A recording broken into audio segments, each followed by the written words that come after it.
Remontons le temps ensemble. Bien avant les pyramides d'Égypte, bien avant les empires de Rome et de Grèce, il y avait l'Afrique. Ce continent, souvent appelé le berceau de l'humanité, a vu naître les premières civilisations, les premiers royaumes, les premières formes d'organisation sociale.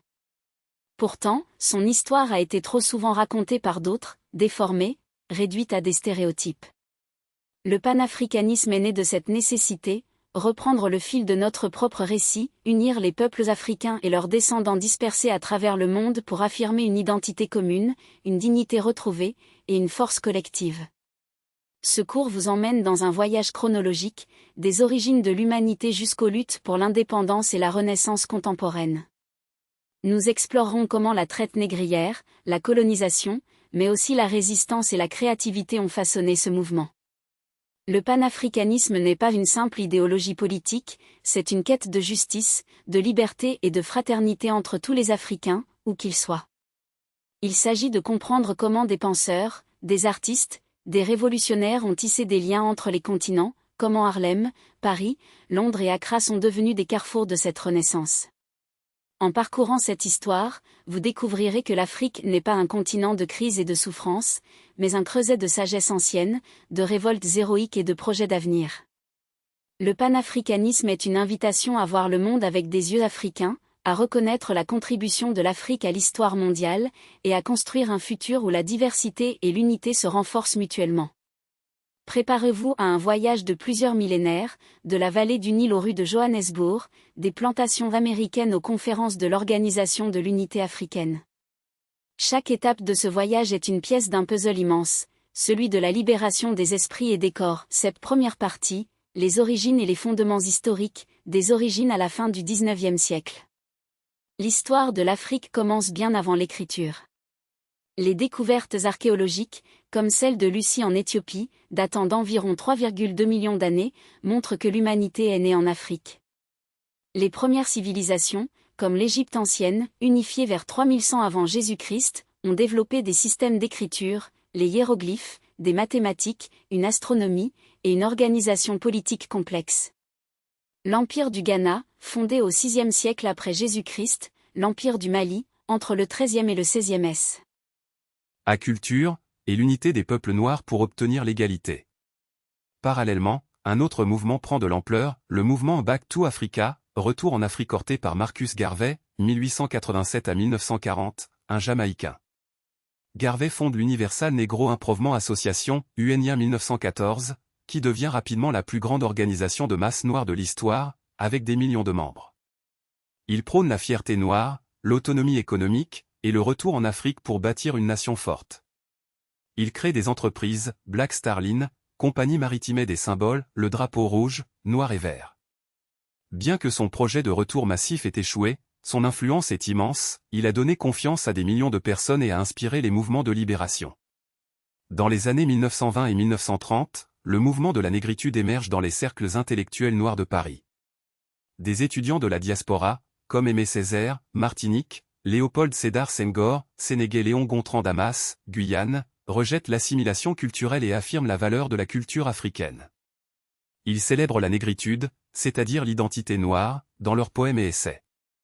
Ce mouvement littéraire et philosophique prépare le terrain pour les indépendances. En Afrique même, des leaders comme Kwame Nkrumah, Ghana, Jomo Kenyatta, Kenya, Sékou Touré, Guinée commencent leur formation politique. Nkrumah étudie aux États-Unis et au Royaume-Uni, où il est influencé par les idées de Garvey et de Dubois.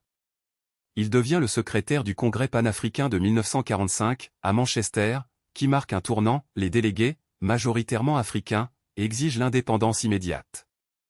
La Seconde Guerre mondiale, 1939 à 1945, a affaibli les puissances coloniales et a montré l'hypocrisie de leur combat pour la liberté tout en maintenant la colonisation. Les soldats africains qui ont combattu pour la France et la Grande-Bretagne reviennent avec des attentes de changement. Le vent de l'histoire commence à tourner. Cette troisième partie, les indépendances et l'ère de Nkrumah, 1945 à 1970. La conférence de Manchester en 1945 est un moment fondateur. Nkrumah, Kenyatta, et d'autres leaders lancent un appel pour la libération de l'Afrique. Nkrumah retourne en Gold Coast, actuel Ghana, organise le mouvement pour l'indépendance. Le 6 mars 1957, le Ghana devient le premier pays d'Afrique subsaharienne à obtenir son indépendance. Nkrumah proclame « L'indépendance du Ghana est vide si elle n'est pas liée à la libération totale de l'Afrique ». Il devient le chantre du panafricanisme politique. Il organise la Conférence des États africains indépendants en 1958, et en 1963, il participe à la création de l'Organisation de l'Unité africaine, OUA accent grave Addis Abeba, en Éthiopie. L'OUA a pour objectif de promouvoir l'unité, la solidarité, et la coopération. 6. Comment concilier unité et diversité? Comment lutter contre les inégalités croissantes? Comment faire face au changement climatique? Le panafricanisme n'est pas un dogme, mais un outil de réflexion et d'action. Il invite chaque Africain, où qu'il soit, à se considérer comme partie d'un tout, à agir pour la justice, et à construire un avenir commun. L'histoire continue de s'écrire, et vous, en tant que jeunes, êtes les héritiers et les acteurs de cette histoire, cette section d'approfondissement, les penseurs et les textes fondateurs du panafricanisme. Pour vraiment comprendre le panafricanisme, il faut se plonger dans les écrits de ses principaux penseurs. W.E.B. Du Bois a écrit « Les âmes du peuple noir » 1903, un recueil d'essais où il introduit le concept de « double conscience », le sentiment d'être à la fois noir et américain, africain et occidental. Il y analyse le racisme et la quête d'identité. Marcus Garvey a laissé de nombreux discours et écrits, rassemblés dans « Philosophy and Opinion of Marcus Garvey ». Il prône la fierté raciale, l'autonomie économique, et la création d'un État africain puissant. Kwame Nkrumah a écrit « L'Afrique doit s'unir » 1963, et « Le consciencisme » 1964. Il y développe une philosophie politique qui combine socialisme, tradition africaine, et panafricanisme. Aimé Césaire, dans « Discours sur le colonialisme » 1950, dénonce avec virulence la barbarie du système colonial et appelle à la décolonisation des esprits. Frantz Fanon, psychiatre et révolutionnaire martiniquais, a écrit « Peau noire, masque blanc » 1952, et « Les damnés de la terre » 1961. Il analyse les effets psychologiques du colonialisme sur les colonisés et la nécessité de la violence libératrice. Cheikh Anta Diop, dans Nation nègre et culture, 1954, démontre que l'Égypte ancienne était une civilisation noire africaine, et que la Grèce et Rome ont emprunté à l'Afrique. Ces textes sont des armes intellectuelles. Ils montrent que la lutte pour la liberté n'est pas seulement physique, mais aussi mentale. Il est essentiel de lire ces auteurs pour comprendre la profondeur du mouvement panafricain. En classe, on peut analyser des extraits, discuter de leurs idées, et voir comment elles résonnent avec l'actualité. Par exemple, la « double conscience » de Du Bois peut être discutée à propos de l'identité des jeunes issus de l'immigration africaine en France.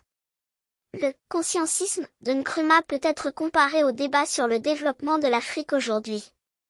L'étude de ces penseurs permet de donner une base solide au panafricanisme, de ne pas le réduire à une simple mode ou à un slogan. Cette méthode était astuce pour comprendre et retenir. Pour bien comprendre le panafricanisme, il faut d'abord le situer dans le temps et l'espace. Créer une frise chronologique avec les dates clés, 1900, première confé.